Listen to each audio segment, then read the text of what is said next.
Boa noite a todos. Estou muito acostumado com essa paramentação aqui, né? Eu participo de uma casa espírita pequena que a gente não tem palestra, né? É uma roda assim de conversa. Então, quando eu saio de lá, eu fico um pouco estranho assim.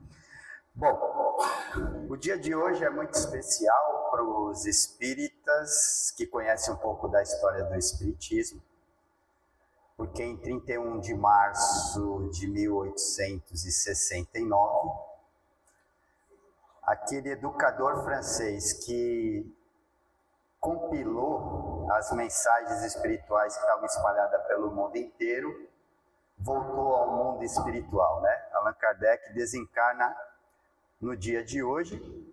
E aí a gente tem nessa semana uma coincidência, assim, temos a Semana Santa pela tradição, os últimos dias de Jesus e pelo Espiritismo os últimos dias de Allan Kardec.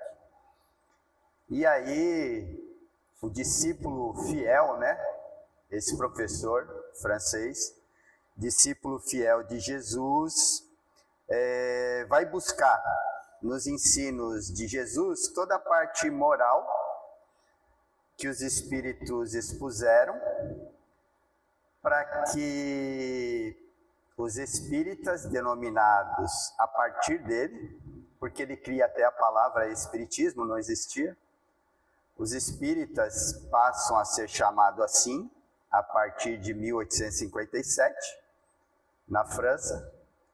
E aí começam a formar grupos para divulgar os ensinos que os espíritos espalharam pelo mundo e que ele, Allan Kardec, compilou em várias obras, né? Fazendo uma experimentação de batimento entre as mensagens coincidentes. Recebeu correspondências do Brasil, inclusive, né? Ele que mantinha uma revista espírita mensal a partir de janeiro de 1858. Então, todo mês ele publicava uma revista com uma série de artigos. E dessa revista nasciam os livros, a partir dessa revista nasciam os livros espíritas, né? E aí, num determinado momento, ele aborda essa questão aqui, ó. Para que serve a religião? E como lá onde eu participo a gente sempre quer ouvir as pessoas, eu pergunto para vocês, quem quer falar, para que serve uma religião? Ou a religião? Para que serve? Só não pode ser assim, um atropelando o outro, né? Tem que ser um de cada vez. Para que serve a religião? Para você. Não tem uma resposta. Para você, para que serve a religião?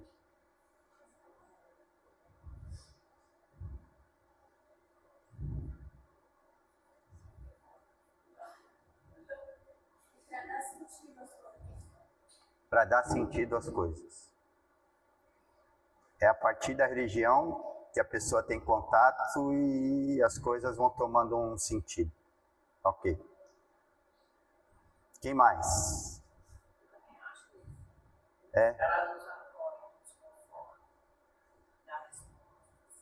Dá respostas,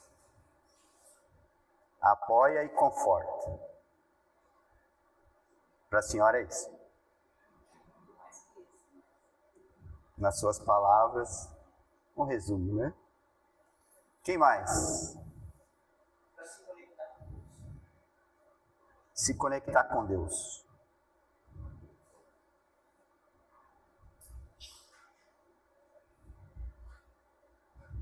Dá sentido, a gente se conecta com Deus, obtém respostas, consola, apoia, conforto. O que mais? Tem algo maior? Será que tem? Você não tem dúvida que tem. Tem muita gente que tem. Você não tem. Isso é para você. Só estou expondo assim, tem muita gente que tem dúvida, né? Mas eu acho que é por aí que a gente vai caminhar, por essa dúvida. Porque Allan Kardec, quando escreve, por exemplo, o livro A Gênese ou o Céu e o Inferno, acho que é a Gênese, questiona como é que pode existir Deus e o mal. É fácil, não é fácil essa resposta assim, tão simples. Ele vai produzir um texto, um capítulo inteiro, que vai falar um pouco de liberdade nossa e a origem do mal. Mas também a palavra mal é uma palavra difícil, assim, da gente entender. Fulano é mal. Todo mal? Absolutamente mal? Será que isso existe?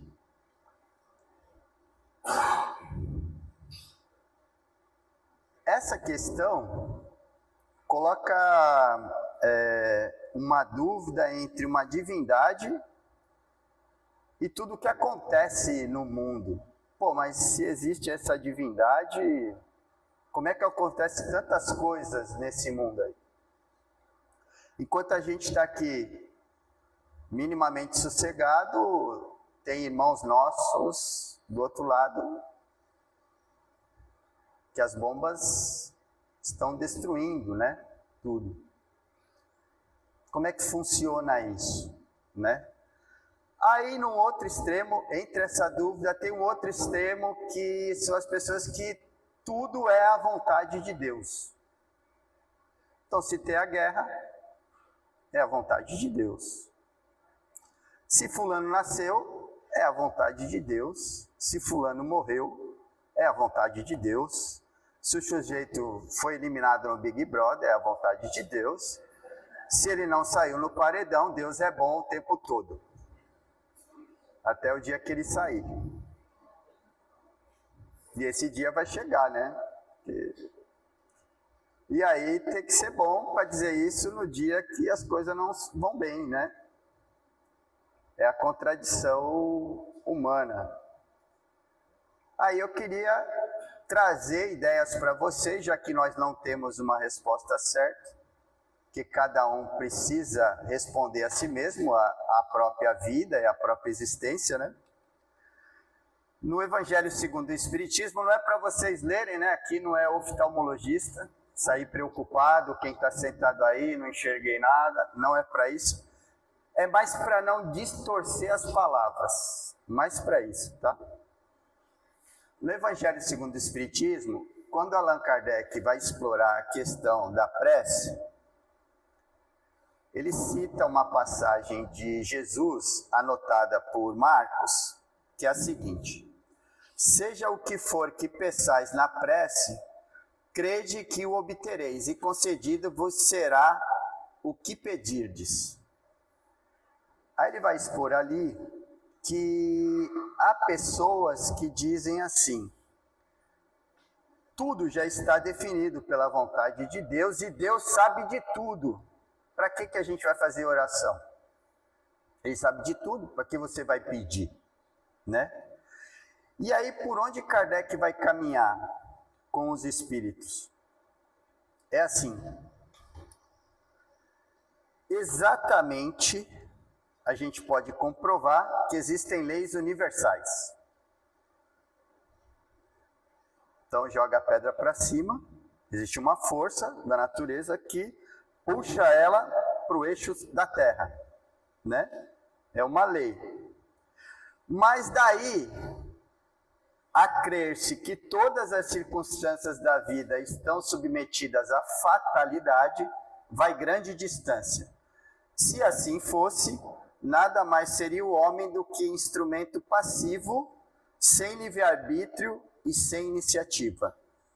Alguém se acha aqui totalmente tolhido na existência, que você não consegue escolher nada? Acho que nem ele mais novo, que alguém deve mandar nele toda hora.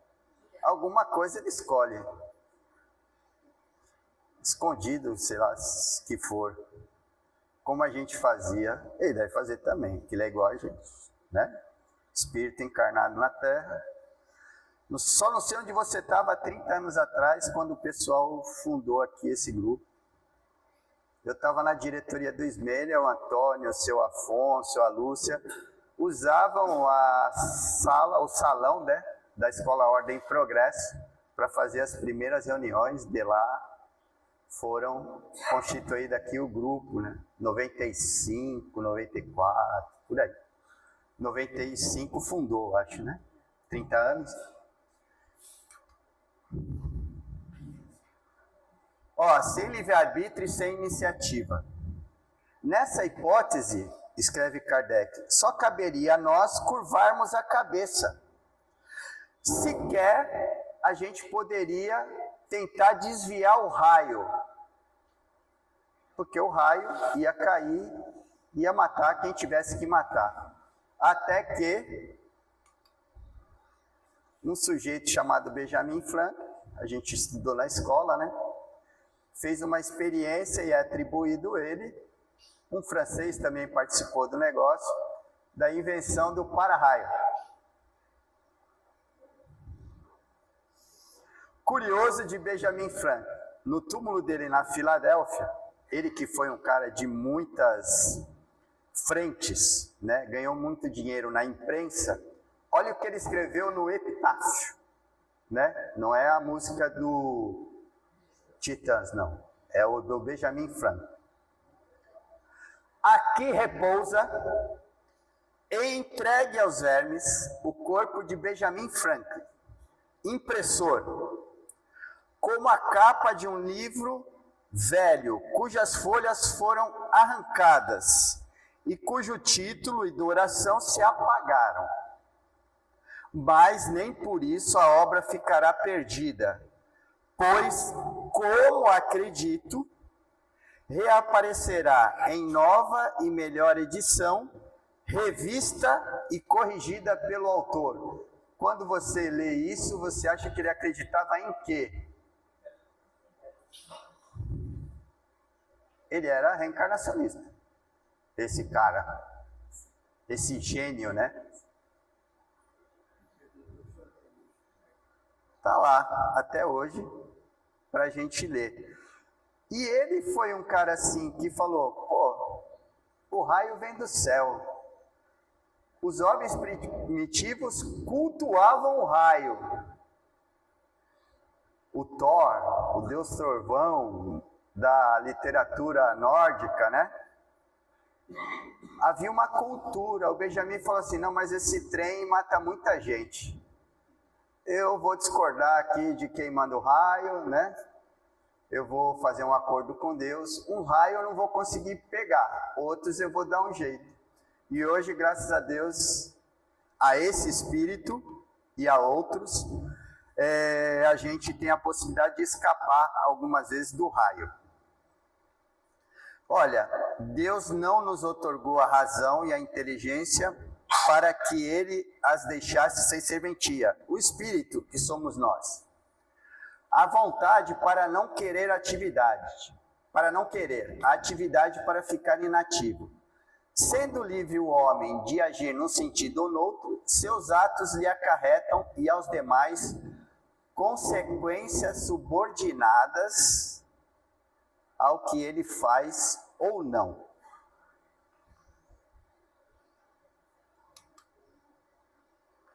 Para que serve a religião? Vou incrementar, né? Já tem 4, 5 colaborações. Além daqueles falaram, para tentar trazer até nós algumas dicas do que fazer ou deixar de fazer, já que tudo gera consequência. Agir ou se omitir gera consequência. Fazer ou não fazer gera consequência. Consequência aonde? Para quem? Quando? Em tudo. O que o Benjamin Franklin fez, agindo, gera consequência até hoje. E vai gerar no futuro. Veja, num lugar, fazendo uma experiência nesse mundão de Deus, ele impacta o mundo inteiro. A partir de um dia, ou de alguns dias, ou de alguns meses, ou de alguns anos, ele impacta o globo inteiro. Assim como Jesus, assim como Kardec. Pô, mas será que a nossa vida vai impactar o mundo inteiro? Ninguém pode responder com certeza absoluta. A gente vive numa cidade turística. Passam por aqui inúmeros turistas. Se você um dia, sei lá, tocou com um turista, derrubou um turista, ajudou um turista, se omitiu de ajudá-lo, ele pode estar contando essa história lá no país dele. Uma vez, 10 vezes, 20 vezes. E você está sendo lembrado por isso. Não vamos falar em vibrações, se não ajudou, se derrubou, e está lembrando de você toda hora, tá? Não é isso. Mas, eu nunca tinha visto um campo de trigo assim, né? E aí eu fui viajar para uma cidade aqui do interior de São Paulo, ano passado, final do ano. Olambra,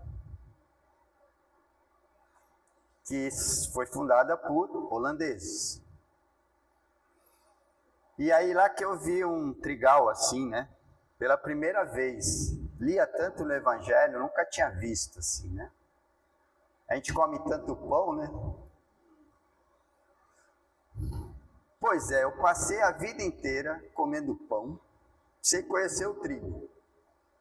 De perto, assim, pegar. Fora que eu passei a vida inteira comendo pão, às vezes lembrava do padeiro, às vezes. Mas nunca pensei em quem cultivava isso aí. Será que a nossa vida influencia os outros? Aí, como eu sou meio biruta, eu fui visitar as...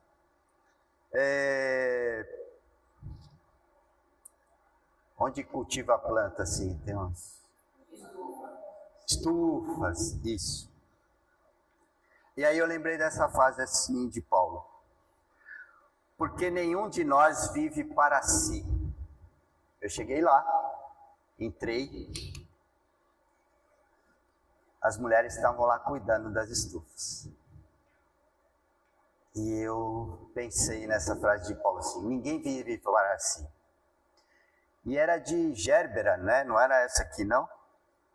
E elas tiravam, e ali já ia para uns vasos, que tinham água embaixo, que já ia para um carrinho, que já ia para o caminhão, que já vinha para São Paulo ali na hora, tudo acontecendo na hora. E eu parei e falei assim, parabéns pelo trabalho de vocês, né? Porque tem tanta gente que gosta de flores, e as flores nas festas, né? Nos eventos, nos velórios, né? E nos casamentos. O trabalho de vocês aqui, vocês não imaginam onde impacta, o que produz nas pessoas, nas casas, nos ambientes, né? Onde a gente vê a natureza, que é o espelho da harmonia divina, né? A criação. Parabéns e tal. Eram 3 senhoras, como eu ilustrei aqui, né? Minha esposa do lado. Assim, meu Deus, onde vai isso? E as mulheres olhando para mim, eu falei, fiz algumas perguntas sobre a estufa ali e fui embora. No comentário de Emmanuel, da frase de Paulo, tem essa frase aqui, a árvore que plantas produzirá não somente para a tua fome, mas para socorrer as necessidades de muitos. Ninguém planta uma árvore para si só.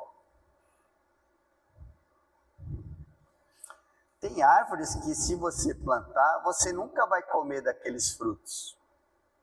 Dizem que as tâmaras lá no Oriente demoram 70 anos.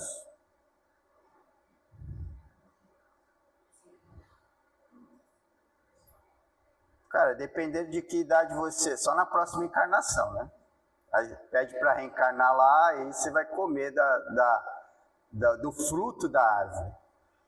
Tem muita coisa que a gente faz que não é para nós. E tem uma imensidão de coisa que os outros fazem que chega até nós. Sem que a gente se dê conta. E a religião nos lembra dessa fraternidade universal, tantas vezes esquecidas, da ligação que nós temos com os outros, né? Por conta de termos alguém maior que nos criou, que o homem não chegou aqui sozinho e que propõe a nós um fazer algo da vida, talvez encontrando o sentido, talvez encontrando as respostas, talvez esse fazer é que nos ligue ao Criador, não a religião em si mesma, não a decoração de textos religiosos. E aí, a gente tem essa frase de Paulo também, que muitos pegaram assim, que procureis viver sossegados. Ô, gente, então aí alguém vai fazer o que tem que ser feito e nós vamos ficar aqui esperando, né? Não foi a proposta de Jesus, não foi a proposta de Kardec. O Emmanuel vai explicar o que seria esse sossego na mensagem, que não é uma ausência, não é preguiça e tal, é uma harmonia, uma tranquilidade que você deve buscar em tudo. Por quê? Porque Jesus, assim, o modelo que os Espíritos colocaram para nós, um dia disse que tudo aquilo que nós fizéssemos a alguém é como se a ele estivéssemos fazendo, na parábola que ele contou. Fazendo ao rei, na parábola dele. Então, esse fazer de Jesus envolve não só eu ter uma crença, uma religião. Para que serve a religião? Alguém pode achar isso, mas é para eu adorar. É para eu ter um espaço para o meu culto. É para eu ter um título. As pessoas podem pensar isso. O Espiritismo e o Cristianismo vai além. Essa palavra fazer, que Emmanuel grifou ali, ó, não nos esqueçamos do fazer, implica naquela liberdade que as coisas não estão definidas. E que às vezes nós reclamamos, alguns de nós, vocês não, eu, de como as coisas estão. Olha como as coisas estão. Tá, beleza. Jaime, o que você está fazendo para mudar essas coisas como estão?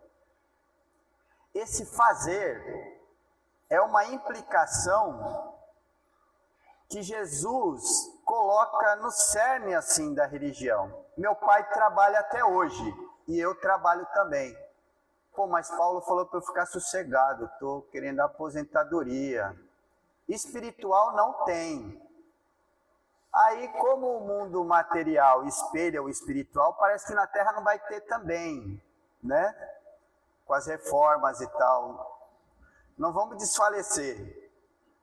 Vai ter, em algum momento vai ter, tá? Mesmo que seja no desencarne, vai ter. Não perca as esperanças, tá bom? Mas esse fazer, ele vai além de crer, de falar, de discursar, de querer trazer o outro para a sua religião, de doutrinar, de encher o saco da família, do filho, da sogra, da mulher, do marido. Cara, é seu, um compromisso seu. Esse sentido é seu, não é do outro. Se você encontrou. E se você encontrou, tem essa questão de movimentar a sua fé. Como eu estava em Olambra, vi plantação, vi flores. Lembrei também do semeador, que Jesus falou, o semeador saiu a semear. Aí o Emmanuel fala assim, olha, o semeador não fez assim não, ó, contratou um pessoal para ir semear. Vocês leram a parábola, entenderam a parábola? O semeador saiu a semear. Ele não contratou ninguém. É você, tá? É você que foi convidado. É você que foi chamado a viver a sua espiritualidade, ou a sua religiosidade, a ajudar o mundo a ser melhor. De que forma? Como você está colaborando? O que você está fazendo ou tem feito da própria existência? Chico Xavier falava, a pior sensação no mundo espiritual é a do tempo perdido. Ele falava isso. Mas o que é um tempo perdido? É um tempo em que você tem uma série de informações e não se aproveita ou não se beneficia dela. O Emmanuel vai falar assim, ó, precisamos aprender a ciência de nos retirarmos da escura cadeia do eu e excursionar pelo continente do interesse geral.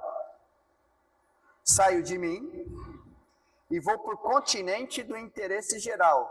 Trocar, aprender, ensinar, me misturar como fazia Jesus. E aí,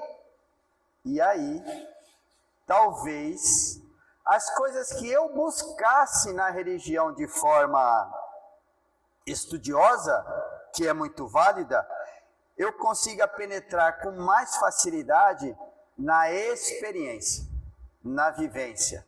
A educação hoje, não é de hoje que os pais da escola moderna falavam isso, mas hoje se busca isso, uma educação mais profunda, mais prazerosa, mais verdadeira, que cria memórias mais bonitas, bacanas, legais para o aprendiz, é a educação da vivência, do fazer, não de ficar ouvindo, não de ficar lendo, mas metendo a mão na massa.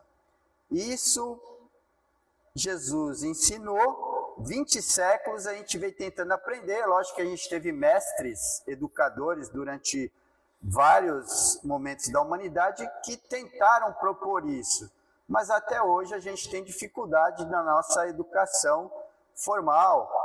Os professores se esforçam, as escolas se esforçam, mas não é fácil porque é trabalhoso. Viver a religião sozinho é fácil, trabalhoso é vivê-la em grupo. Jesus vem para a terra, escolhe uma gruta, fica lá dentro, ó, tranquilo. Ó, show de bola.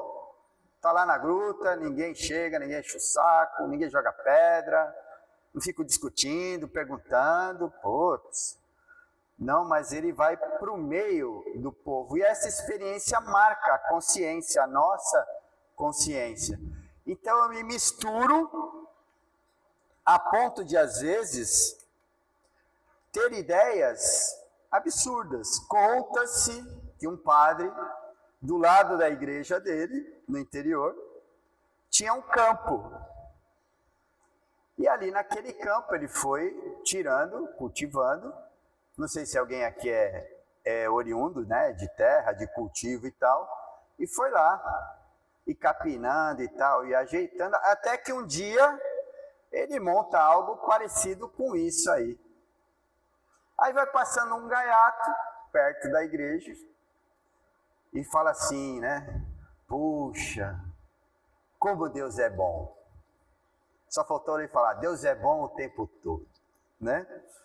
Como Deus é bom, olha que campo ele deu para o senhor, né, padre? Olha que campo maravilhoso. O padre olhou para o sujeito e falou assim, você precisava ter visto quando ele cuidava disso aqui sozinho.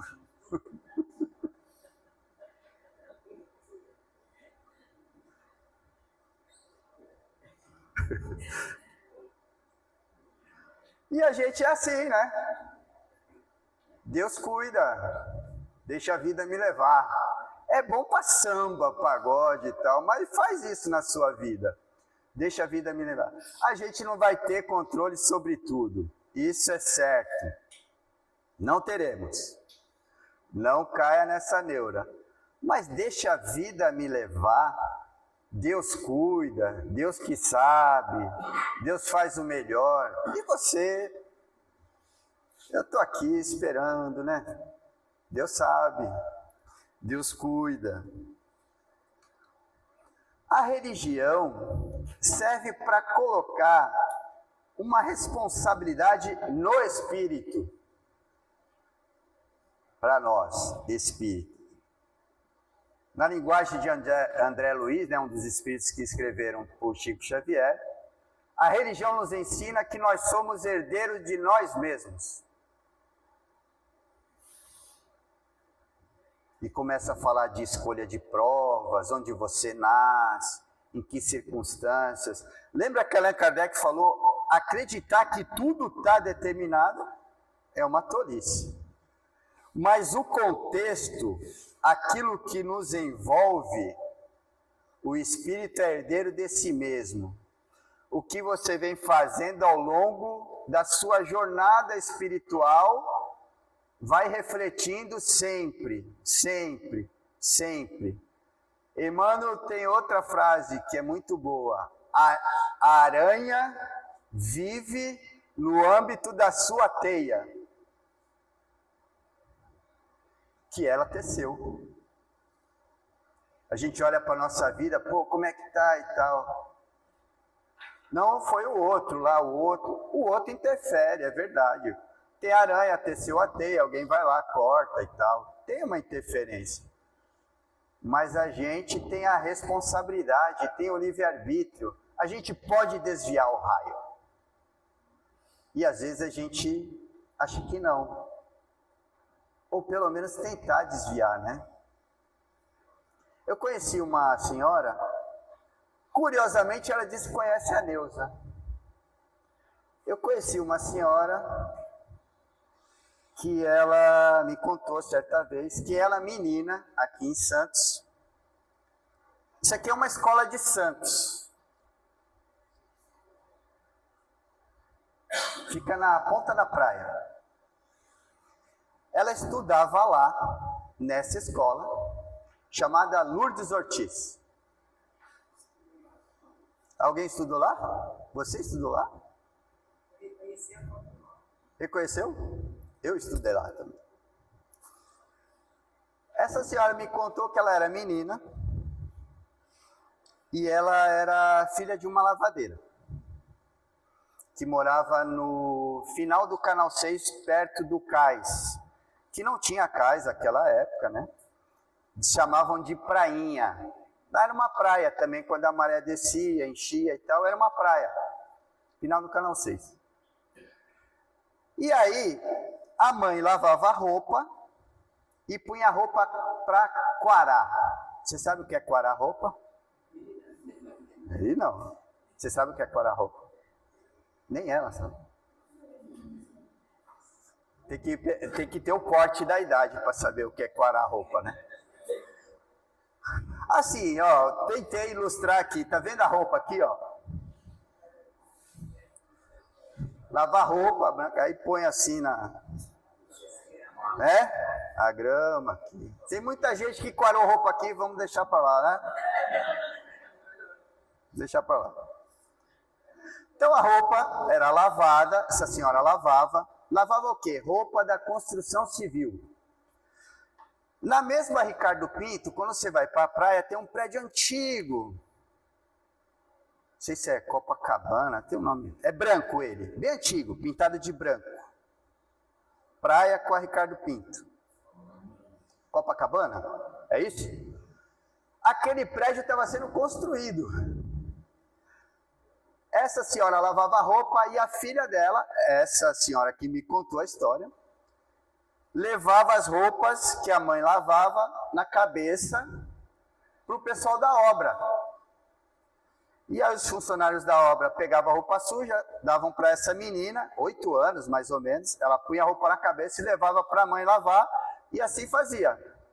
Isso gerou nela uma coluna com escoliose, era muito peso para aquela idade, né? A trouxa de roupa, né? Só que ela tinha uma coisa, ela era boa na escola. Boa, assim, aluna boa lá no Lourdes Ortiz. Só que o bullying é antigo, o negócio é antigo. Essa menina dizia que era pobre. O pai era militar, reformado, que ele tinha bronquite e tal. E o pai, com pouco dinheiro, comprava o pão do mês. Punha no saco, amarrava, e ali ia tirando. E aí cortava o pão duro e ia comendo. Ela ia para a escola da seguinte forma, diz que tinha um tamanco, cara, para ir para a escola. E a diretora falava assim, sobe a escada sem fazer barulho, com tamanco. Eu lembrei lá de Olambra, os holandeses, porra, quem é que sobe uma escada com tamanco de madeira sem fazer barulho? Luiz, era uma diretora frustrada, não é possível, né, Luísa?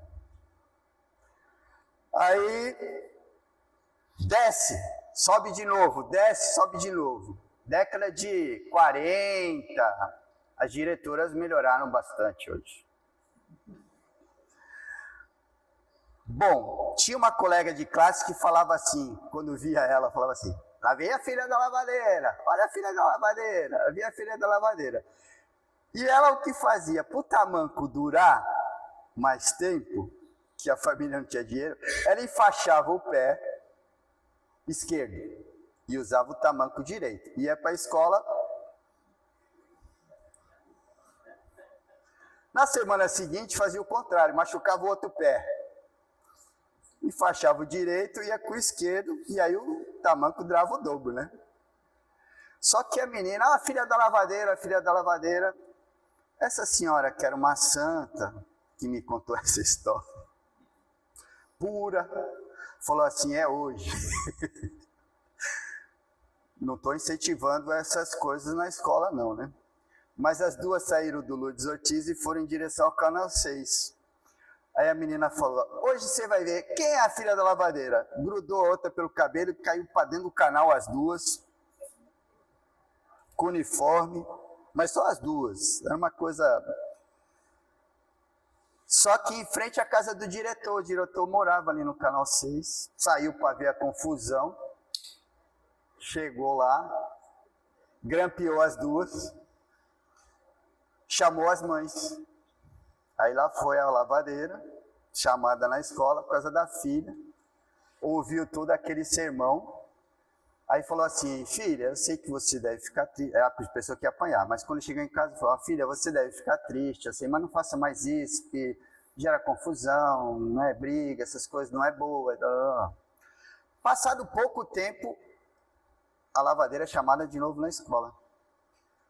E aí era para dizer que a filha tinha ganhado uma bolsa de estudo no colégio Tarquínio Silva, diz que era um colegião aí em Santos, hein? Depois a gente conta para eles onde era o colégio. Aí, lá foi a lavadeira, a filha para o Tarquínio Silva. Vai entrar agora, saiu da 4ª série, vai entrar agora, não lembro o nome qual era, né? Naquela época, ginásio, sei lá. E aí chegou na escola, ela fala que lembra, o senhor era um diretor negro, forte, de terno. E ela falou assim, parabéns menina, você é muito estudiosa e tal, você ganhou uma bolsa aqui no colégio, Tarquínio Silva. E só tem uma questão, os livros precisam ser comprados, a bolsa é integral. A mãe, quando viu isso, falou assim, olha filha, vamos agradecer ao diretor, né? Essa bondade, essa generosidade dele, mas eu não tenho dinheiro. para comprar os livros. Então você não vai estudar, não vai poder estudar. A menina voltou para casa, aí a partir dos 9, 10 anos, ela deixou a escola, estudou até a 4ª série, aí foi tomar conta de crianças que eram maior que ela e tal. Aí depois foi trabalhar no comércio, trabalhou com um diretor aqui do Ismênia de Jesus, que como o pai lá tinha morrido, com 8 anos, acho que o pai morreu, isso, 8 anos, o pai da menina morreu, um diretor do Ismênia entrou com ela na igreja, ela dizia que era como se fosse o pai dela, um diretor aqui do Ismênia de Jesus, que era um comerciante, à época, conhecido aqui em Santos. Por conta dessa história e por conta de querer fazer alguma coisa, essa história que eu ouvi, lendo essa mensagem do Emmanuel, que ele colocou assim, educa e transformarás a irracionalidade em inteligência, a inteligência em humanidade e a humanidade em angelitude. Quando foi no ano de 2006, eu estava no meu trabalho e eu mandei uma mensagem para os colegas de trabalho assim, e aí, gente, vamos ajudar alguns jovens a estudar e tal, gente que não tem dinheiro para estudar, que tal a gente se organizar e fazer isso, né? Ajudar. Aí nós começamos em 2006, numa ação entre amigos, cada um deu R$20 na época, e a gente matriculou 2 meninas num curso de informática. Passados agora 20 anos, vai fazer em maio, né, que a gente começou. Esse projeto aqui, BME Santos, Belas Mãos da Esperança, já ajudou aqui em Santos mais de 600 alunos, né? Dos cursos simples para crianças e jovens até a universidade, né? Essa é a página do Instagram, essa é a página do Facebook. Esse é um menino da Lemoa, que passou conosco em 2009 e 2010, que depois de 3 anos tentando, passou na Universidade de Alfenas, no curso de Medicina, só que não ia para lá porque não tinha dinheiro. Em 2019, isso aconteceu. A gente bancou ele até o ano passado. Ele já tinha transferido a faculdade para a UFRJ, no Rio de Janeiro. E em junho do ano passado, ele se formou em medicina, cardiologista, né? Colega de profissão da doutora Ana agora, né? Mas está lá em Macaé, porque ele fez no campus lá de Macaé, na UFRJ. E isso tudo por quê? Porque aquela menina, filha da lavadeira, é a minha mãe, que a Neuza conhece. E a lavadeira era a minha avó. Eu tive 2 avós. A paterna lia a tribuna todos os dias. Vinda de Portugal, portuguesa, sozinha. Peguei a certidão de nascimento, ela chegou no porto aí, era assim, como é que se declarava o imigrante? Eu sou fulana de tal, nasci em tal lugar e tenho tantos anos e tal. Aí 2 testemunhas assinavam, eu tenho a certidão dela lá em casa. Essa era a minha avó paterna. Lia tudo, sabia tudo. A lavadeira era analfabeta. Quantas vezes eu vi ela assinando os documentos da polícia militar, do meu avô reformado, pondo o dedo lá, né? Dentro da mesma família. Ambientes reencarnatórios diferentes, mas que geraram em mim essa herança de o fazer do evangelho, o significado da religião para mim é meter a mão na massa. Não vivo Jesus ou a religião ou o espiritismo para adorar, para fazer palestra, para contar história, para falar isso ou aquilo. E isso é que me inspira todos os dias. ver esse campo cada vez mais cheio de sementes e produzindo, né? Eu só quis colaborar, porque vocês disseram o que significa, para que serve uma religião. Para mim, é isso. Muita paz a todos.